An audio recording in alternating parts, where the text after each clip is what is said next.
एक गांव में एक चोर रहता था जिसका नाम रघु था। रघु बहुत चालाक और शातिर था।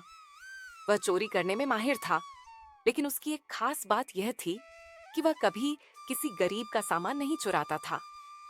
वह हमेशा अमीर लोगों के घरों पर ही धावा बोलता। एक दिन रघु ने सुना कि गांव के जमींदार के घर में बहुत सारा सोना और चांदी रखा है। उसने योजना बनाई कि वह रात में जमींदार के घर जाकर चोरी करेगा।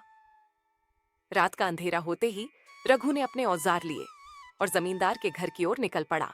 जमींदार का घर बहुत बड़ा था और उसमें सुरक्षा के लिए कई पहरेदार भी तैनात थे। लेकिन रघु इतना चालाक था कि उसने किसी को बिना बताए घर में घुसने का तरीका ढूंढ लिया। वह चुपचाप अंदर घुस गया और इधर उधर देखने लगा कि सोना और चांदी कहाँ रखे हैं। कुछ ही देर में उसे एक कमरे में भारी तिजोरी मिली।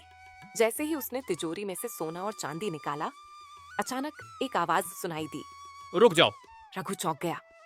उसने देखा तो वहां जमींदार खड़ा था। रघु को पकड़ लिया गया, लेकिन जमींदार ने उसे पुलिस को नहीं सौंपा। जमींदार ने रघु से पूछा, तुम ऐसा क्यों करते हो?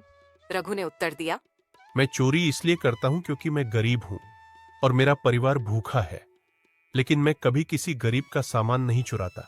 मैं सिर्फ अमीरों के घरों में ही चोरी करता हूं। जमींदार ने रघु की बात सुनी और उसे समझाया कि चोरी करना किसी भी हालत में सही नहीं है, और कहा, अगर तुम मेहनत से काम करोगे तो तुम्हें कभी चोरी करने की जरूरत नहीं पड़ेगी।